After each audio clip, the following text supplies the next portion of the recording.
Hi, it's me, Mrs. Waldron, and I'm going to show you how to draw the 5 main 3D shapes. You can pause the video in between shapes, but I'd like you to practice these 3D shapes a lot of times in the order that I show them to you. If you skip order or try something a little different, the illusion doesn't really turn out the same way. So we're gonna start with the hardest one first, because then the rest should be easier. Don't get frustrated or discouraged. Just if the first one doesn't turn out, rewatch the steps and then try it again. It will take a little bit of practice. So the hardest one is the cube. So I'm going to show you the cube right now.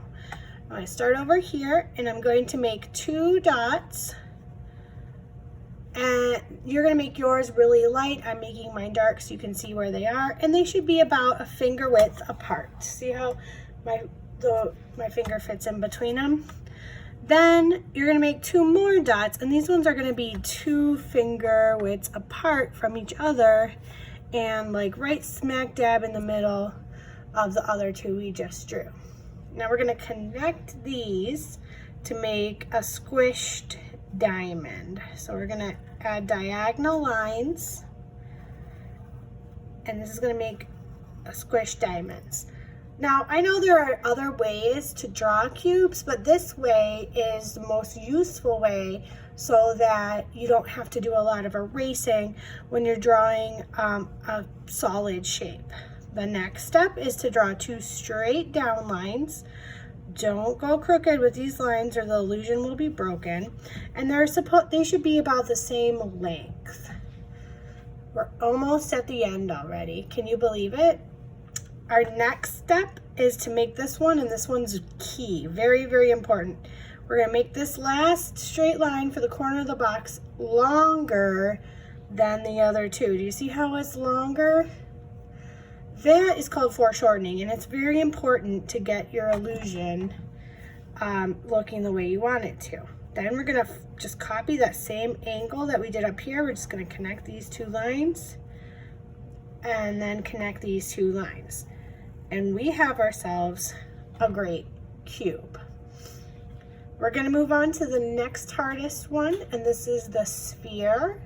And the sphere is a ball. And you can absolutely trace something that is round if you want to. A cap to a bottle works great. You can trace maybe a marker, a larger size marker, or anything that's round, but I'm just gonna sketch out a round circle here. But the more round, the easier this is to make it look realistic. Then we are going to I'm just gonna make sure you can see this really well. And we're gonna make sure we add some shading. Now there's different ways, but this is the way that's gonna be most useful to you in art, is to shade your circle by making a crescent shape. So a crescent moon kind of looks like a banana or the letter C, but we're gonna push really hard with our pencil right here at the edge, and this is gonna help make it look like it's rounded. Then we're gonna start easing up on the pressure of our pencil to make the shading here, and we're gonna just press less hard. This part we pressed as hard as we could without breaking the pencil, and then this way we're gonna just press less hard with our pencil, and we're gonna ease up as we get closer towards the center.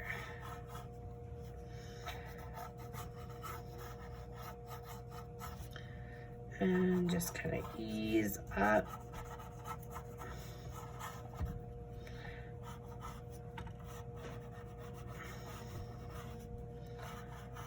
Pressing less and less hard. Now at this point, a lot of my students really like this part. I would recommend smearing very carefully the graphite. Try not to get it outside of the lines, but that kind of just adds to the depth and the shadow of what you're trying to do. Is if you smear it, trying to leave this middle part as clear as possible, like the light is shining down. And right before your eyes, it should start looking rounded to you. Just keep adding those shadows in and trying to make sure that you can't tell where any of the shade gets lighter and it just starts to look like gradually fades. Then you know you're getting it right the way you want it. And this is actually how our eyes see that things are three-dimensional, by paying attention to what shadows. We are so good at paying attention to the shadows, we don't even realize that that's what we're doing. And then to really set off this look, I would add a little cast shadow down here. Like the light is hitting this ball right here and it's shiny right here. And then the shadow that's being cast is right here on the table behind it. And then maybe even a little bit more underneath it. And then that's gonna really make it look like it's three-dimensional. That is the most useful way to draw a 3D sphere. The next one, and I promise you, the rest are gonna be a lot easier.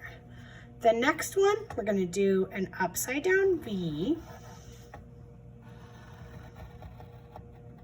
and then a curved line, a smile line right here. It looks like it's like a smiley face line, right? A frowny face would go this way, but I just want you to draw a smile line. These are solid cones, right? This could be a party hat, or if we put it on its side, it could be some kind of cupcake.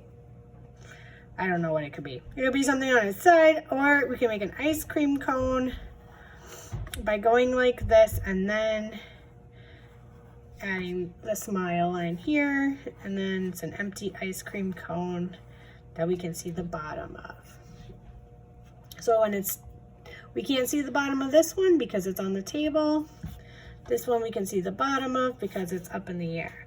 If you want to add your cast shadow, it's just going to make it even more believable. Next, we're going to draw a pyramid. And the pyramid, I like to start by doing a pointing down arrow.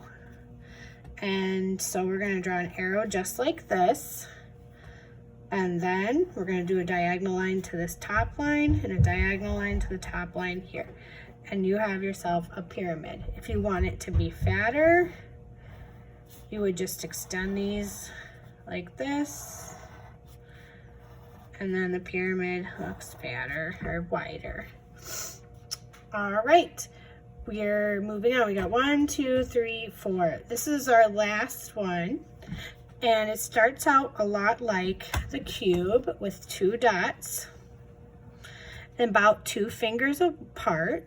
Works well, so it all fits on your paper. And then you're going to do a smile line like we did with our cone. And then a frown line like we did with the top of the cone.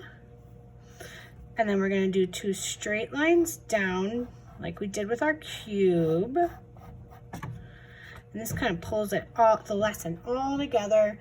And then we're going to do 1 more smile line. See, it looks like the smile on a smiley face. And then we have ourselves a cylinder. We could add our cast shadow to really set it off. Now, if you want to learn to shade, or you might need it for another one of your lessons, check out part 2 of this, and I will show you how to shade and shadow all of these shapes with one direction of light. Practice, and I hope you had a good time.